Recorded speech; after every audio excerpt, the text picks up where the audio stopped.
Hello everyone, welcome back to my YouTube channel Zoom Shiksha.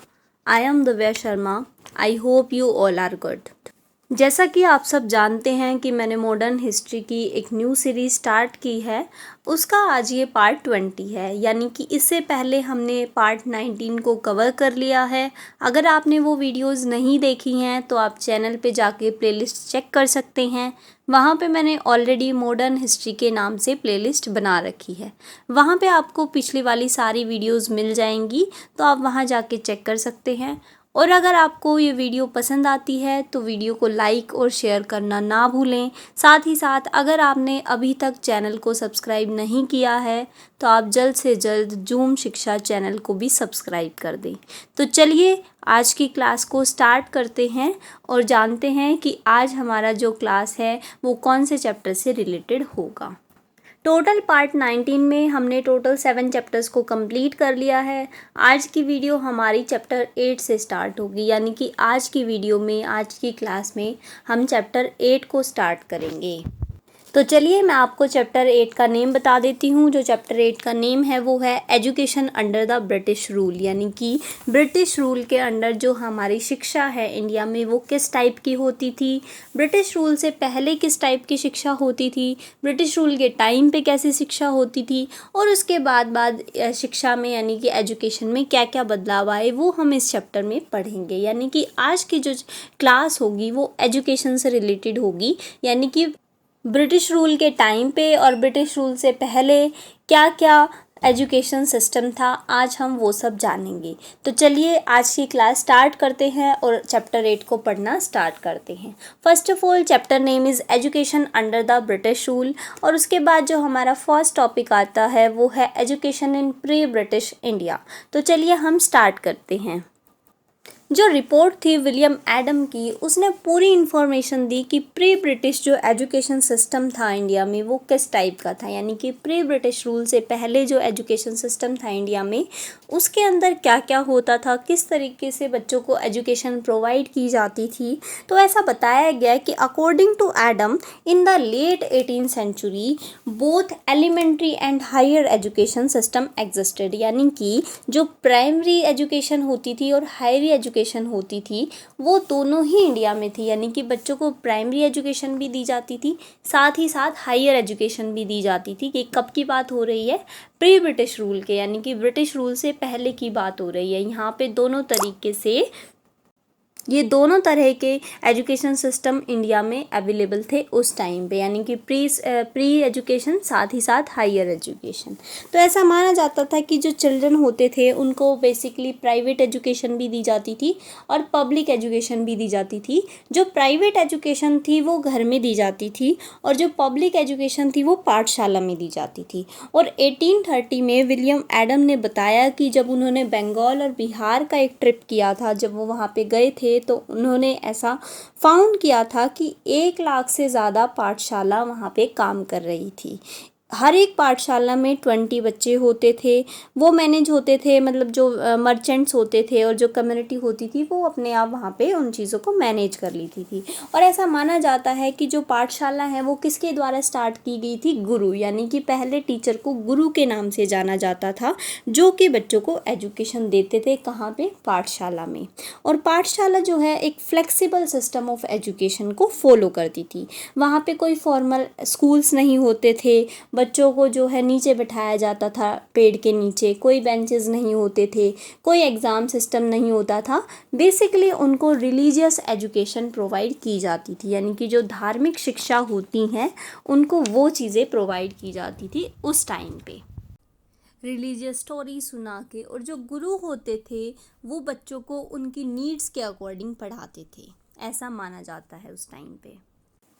और जो सबसे interesting feature होता था यानी कि इस फ्लेक्सिबल सिस्टम का वो ये होता था कि जब बीज बोने का टाइम होता था या फिर पेड़ों की कटाई का टाइम आता था तो उस टाइम पे बच्चों को छुट्टी मिल जाती थी ताकि वो अपने पेरेंट्स की, अपनी फैमिलीज़ की हेल्प कर सकें एग्रीकल्चर में। तो ये एक इम्पॉर्टेंट और इंटरेस्टिंग फीचर माना जाता है फ्लेक्सिबल सिस्टम ऑफ स्कूल का। फिर बताया जाता है कि अकॉर्डिंग टू विलियम अर्नोल्ड, उन्होंने बताया कि पंजाब में जो है basically reading allowed was the common method of imparting education, यानी कि पढ़ाने का जो तरीका था वो था कि रीडिंग अलाउड, यानी कि ज़ोर ज़ोर से चिल्ला के उनको पढ़ो, चीज़ों को याद करो, लेंथी टेक्स्ट को बार बार पढ़ते रहो। ये बेसिकली पंजाब में यूज़ होता था ये मेथड। और इसके साथ साथ बताया गया कि there were also Persian schools और maktabs which were attended both by the Hindus and Muslims, यानी कि जो मकतबाज होते थे वो बेसिकली हिंदूज़ और मुस्लिम्स दोनों के बच्चे जो है उनको अटेंड करते थे।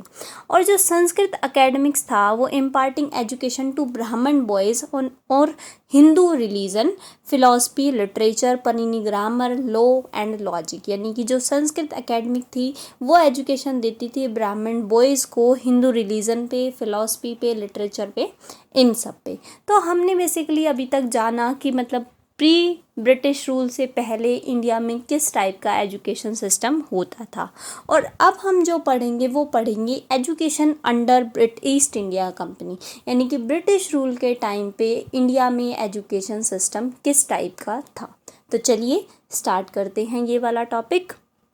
ब्रिटिश रूल के टाइम पे अलग अलग लोगों ने अलग अलग टाइप की यूनिवर्सिटी, स्कूल्स और अलग अलग नाम से एजुकेशन जो है वो प्रोवाइड की थी, यानी कि उन्होंने अलग अलग लोगों ने जो है प्रोवाइड की थी। तो हम उनके बारे में एक एक करके जानेंगे। तो जो सबसे पहली बात आती है वो आती है वॉरेन हेस्टिंग की, जिन्होंने 1781 में कलकत्ता मदरसा खोला था ताकि वो प्रमोट कर सके the study of Arabic, Persian and Islamic law, यानी कि जो वॉरेन हेस्टिंग थे उन्होंने कलकत्ता मदरसा को खोला था कब? 1781 में, to promote the study of Arabic, Persian and Islamic law. ये तो हमने फर्स्ट पर्सन के बारे में जाना। अब जो सेकंड पर्सन है वो है 1791 की बात कर रहे हैं कि जोनाथन डनकन ने, जो कि एक ब्रिटिश रेजिडेंट थे एट बनारस, उन्होंने हिंदू कॉलेज को सेटअप किया था। किसके लिए? To promote the study of Hindu religious text, laws and scriptures, यानी कि इन्होंने बेसिकली किस बात पे फोकस की कि study of Hindu religion, text, laws and scriptures, यानी कि इन्होंने हिंदू रिलीजन पे बात की थी। और इन्होंने हिंदू कॉलेज की जो है स्थापना करी थी, कहाँ पे? बनारस में। कब? 1791 में। अब उसके बाद बात आती है सर विलियम जॉन्स की, जिन्होंने 1784 में, जो कि एक जज थे कैलकाटा सुप्रीम कोर्ट के, उन्होंने फाउंड किया था the royal aesthetic society of Bengal with the help of Warren Hasting, यानी कि इन्होंने वॉरेन हेस्टिंग की हेल्प से इसको ओपन किया था। And the society encourage the system of ancient Indian religion, thought and culture. ये बेसिकली एंशियंट इंडियन रिलीजन पे फोकस करते थे। अब जो नेक्स्ट एक्ट आता है वो आता है द चार्टर एक्ट ऑफ 1813। इस एक्ट में क्या होता है कि इन्होंने एजुकेशन डेवलपमेंट पे बात की थी इंडिया में कि जो है एजुकेशन है वो डेवलप होना चाहिए। तो चार्टर एक्ट में बेसिकली एजुकेशन डेवलपमेंट के बारे में बात की गई थी इंडिया में। उसके बाद आती है 1823 में the committee of public instruction was set up to regulate the distribution of grants for the development of education. In the same year, the Calcutta School Boys Society and the Calcutta School Society were set up from the grants received. यानी कि जो इन्होंने क्या बात की थी, basically इस committee ने क्या बात की थी कि डेवलपमेंट ऑफ एजुकेशन के लिए कुछ ग्रांट्स मिलना चाहिए। और जब ग्रांट मिला तो उन्होंने इससे कैलकाता स्कूल बुक सोसाइटी खोली, साथ ही साथ कैलकाता स्कूल सोसाइटी इन्होंने उन ग्रांट से खोली थी। और इसी के साथ ऐसा माना जाता है कि जो कमेटी ऑफ पब्लिक इंस्ट्रक्शन है उन्होंने एनकरेज किया कि the study of Sanskrit language, it open 2 Sanskrit colleges, one at Kolkata and the other at Delhi, ऐसा ये माना जाता है। इसी के साथ हमने जो है ब्रिटिश इंडिया के मतलब जो ब्रिटिश रूल था उसके अंडर जो एजुकेशन सिस्टम में बदलाव आए थे तो वो हमने अब जाने। इसके बाद हम जो टू स्कूल्स ऑफ थॉट्स हैं उनके बारे में पढ़ेंगे। अब जो हमारा नेक्स्ट टॉपिक है वो है the 2 schools of thoughts. One is orientalist and the other is anglicists. तो हम पहले ओरिएंटलिस्ट्स के बारे में पढ़ेंगे। बेसिकली जो ओरिएंटलिस्ट थे वो ऐसे पीपल थे जिन्होंने sound knowledge of the language and culture of Asia पे फोकस किया था, ठीक है। They favoured the development of Sanskrit and Persian languages in India, यानी कि उन्होंने जो है संस्कृत लैंग्वेज के और पर्शियन लैंग्वेज के डेवलपमेंट पे इंडिया में बात की थी। उनका मानना ऐसा था कि बेसिकली ये दोनों लैंग्वेज ही हमारी मीडियम ऑफ इंस्ट्रक्शन होनी चाहिए, यानी कि हमारी स्टडी जो है वो संस्कृत और पर्शियन लैंग्वेज में ही होनी चाहिए।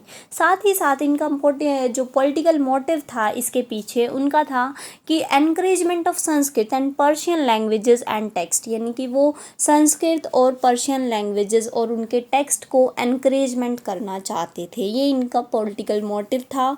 और for its administration and judiciary the company wanted to help the of Indians who were fully acquainted with these languages, यानी कि जो इंडियन लोग इनसे अटैच्ड हैं उन लोगों को, मतलब एक तरीके से उन इंडियंस की हेल्प करना इनका मोटिव था। ऐसा माना जाता है कि जो विलियम जोन्स थे वो बहुत ही ओरिएंटलिस्ट थे, वो बहुत ज़्यादा, और ऐसा माना जाता है कि वो he was well versed in Greek, Latin, French, English, Arabic and Persian. When he came back in India in 1783, he joined the company of Hindu Pandits and learned Sanskrit language, grammar and poetry, यानी कि उन्होंने Hindu pandits को join किया उनकी company को, साथ ही साथ उन्होंने संस्कृत लैंग्वेज को सीखा, उसकी ग्रामर को सीखा, उसकी पोइट्री को सीखा। और उसके बाद जाना जाता है कि उन्होंने हेनरी थॉमस एंड नेथनियल हेल्ड का उन्होंने मतलब उनका साथ लेके उन्होंने इंटरेस्ट लिया इंडियन टेक्स्ट में। दे together translated many Sanskrit and Persian text into English, set up the Asiatic Society of Bengal and start a journal Asiatic Researches।